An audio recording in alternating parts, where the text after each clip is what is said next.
Howdy, y'all. This here's Handy Redneck coming at you.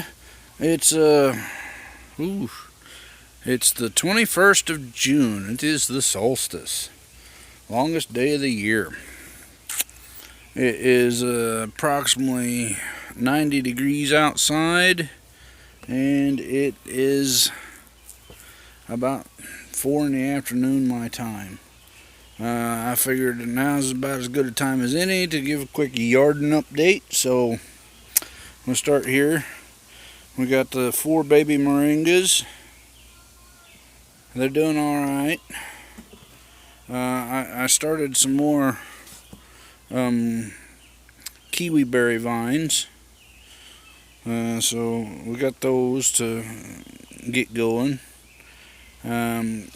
Still got some little things in little pots going that need potted up.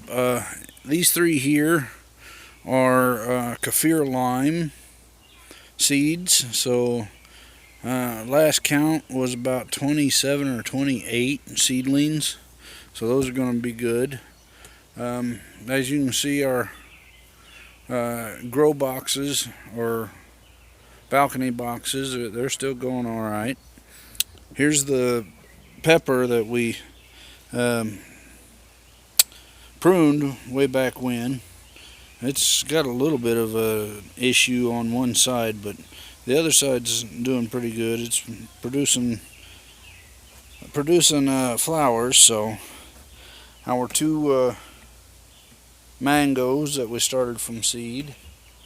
Up here's our avocado with the bag on it that we're going to try to propagate it with.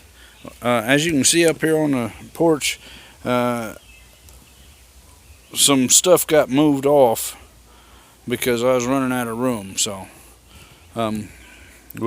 it's down in the Yarden right now. One of the traveler tomatoes here, as you can see, it's producing. It's got tomatoes on it. We got flowers on a couple of the chamomile.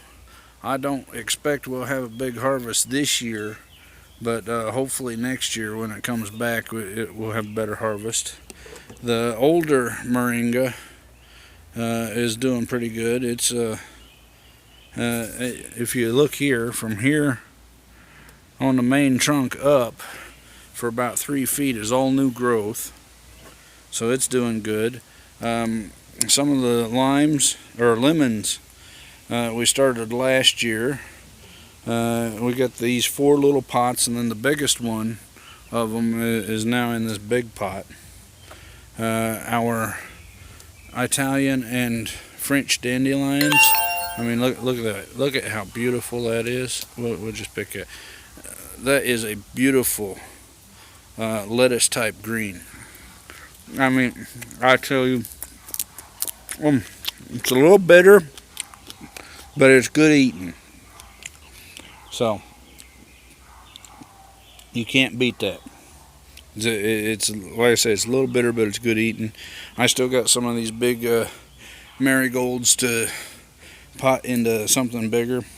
They'll probably go into 1-gallon pots like this, and then sit around well, I think these are closer to a half-gallon pot, but they'll sit around up here on the porch. The first 2 kiwis that we started, as you can see, they're starting to vine out a little bit. So once the other ones get established a little bit and get some roots on them, we'll get those out and over to some friends. If you look here, we're missing one entire tater tower. I took it down, and we got about a dozen taters out of it, and it moved over into the one raised bed that didn't do crap this year. You know, everything that was planted in that raised bed died. So I think it was because it was primarily too much shade. So we're going to move that this fall or next spring to a different location, but right now we'll just use it as a compost pile. We'll get out here a little bit. Over there, our Big Mac's pumpkins are coming up, doing pretty good.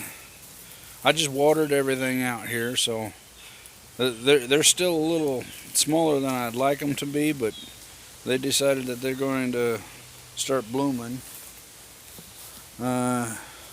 This tater tower we're going to leave until probably the middle of July, or maybe a little later. I'm trying to chit out some more taters so we can have a late fall harvest. Then if you look here, these are my telegraph cucumbers. It's producing, and I got a relatively big one right there. You know, I guess I snapped a leaf. Didn't mean to. Then we got some asparagus, long beans. They got moved out here to a little sunnier location. Some more telegraph cucumbers.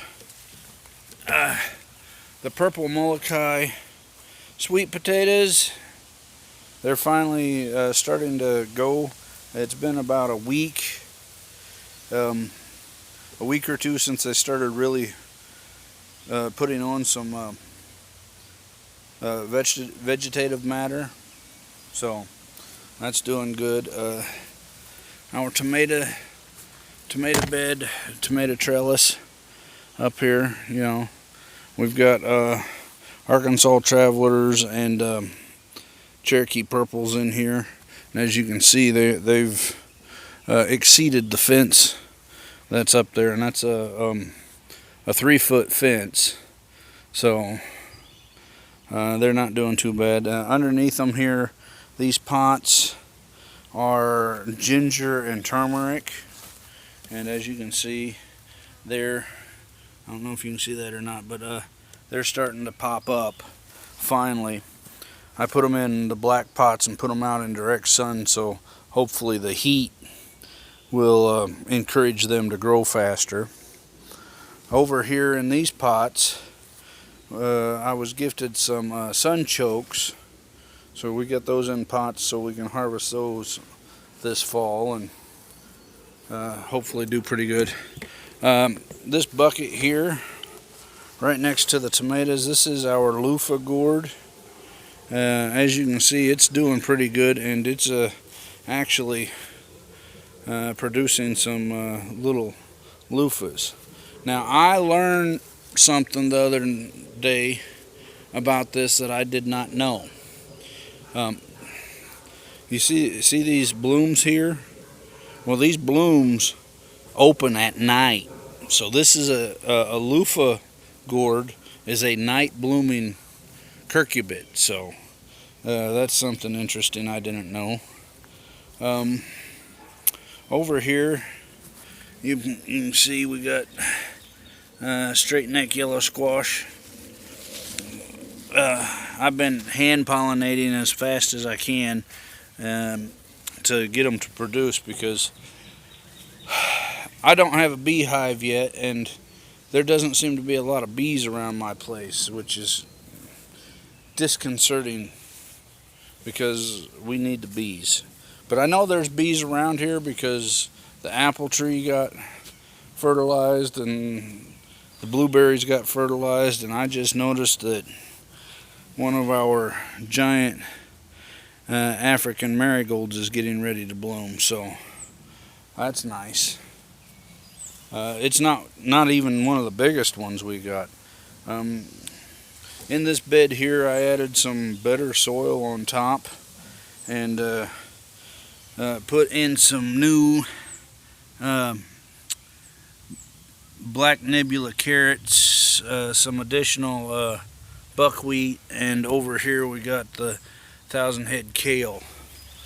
And in these buckets we're trying once again with our quinoa and amaranth.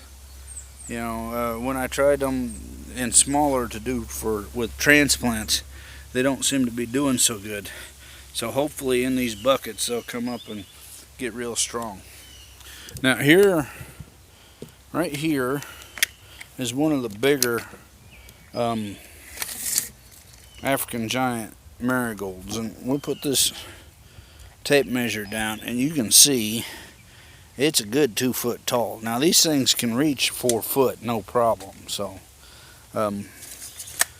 these big ones are doing good, and look at this one right next to it. It's getting ready to bloom too. So hopefully they'll get to blooming and get rid of some of the skeeters out here, because I get it ate up quite a bit. Now back behind here we got this tomato is a what is it? This is a Brad's Atomic Grape. There's another one in there that I need to get the vines off of. Those vines are butternut winter squash.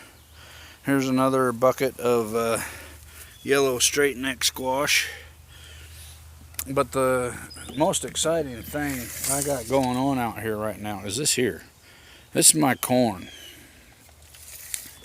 This is coulis black corn, and we're going to take a measurement right now, because this is the 21st of June, and I don't know if you can see, but that's somewhere around 32 inches. Over here I think this one's even bigger. We'll get a tape on it right quick. This one here is over 3 feet tall. So we'll say we'll average it out to about 30 inches. In here we got some more beans growing in with them.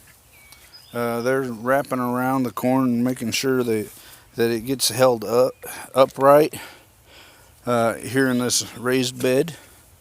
So, but you know, June 21st, and I got 3 foot tall corn. So I'm doing pretty good on that. This corn is,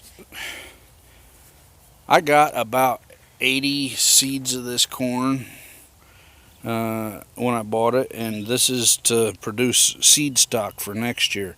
So if I can get 3 or 4 good ears of corn off of this, I'll be set next year to do a nice big planting of corn. And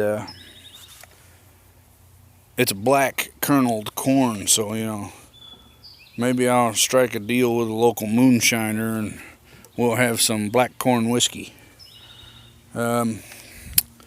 Here is one of the Mongolian giant sunflowers. I don't know why they're called Mongolian giants, because sunflowers are native to the Americas, but it got the name Mongolian. So these things can get 14 feet tall, and this one's just shy of 4 foot. So we got 3 or 4 of them that are pushing 4 foot. Then we got some 3-footers underneath it. In some of these black pots here, we got some Scotch bonnets, and lots of Scotch bonnets, and more Scotch bonnets, and more Scotch bonnets. And then in one of these pots, I can't remember which one right now, I got it marked somewhere, is a Gorpion, 2 Gorpion peppers. Oh, there they are. They're out in this white pot here. They're Gorpion peppers. They're a hybrid of the ghost pepper and Trinidad scorpion butch pepper. So we'll do some looking around though. Up in the apple tree, you see we got apples. Now there's not a whole lot of apples, but this is the first year that it's producing. So if it don't have a lot, that's not a big issue. You know, it's got about a dozen or so. But if you look at some of these, they're misshapen, and generally a misshapen fruit, the first thing you need to worry about for a misshapen fruit is a lack of pollination. So that's why I want to get some bees out here. So I save up some money, build us a top bar hive, and then see if we can't get some bees located out here to next year to ensure we get a good production on some of our food crops. But anyway, that's about it. This here's been a handy redneck. I'll talk to y'all later.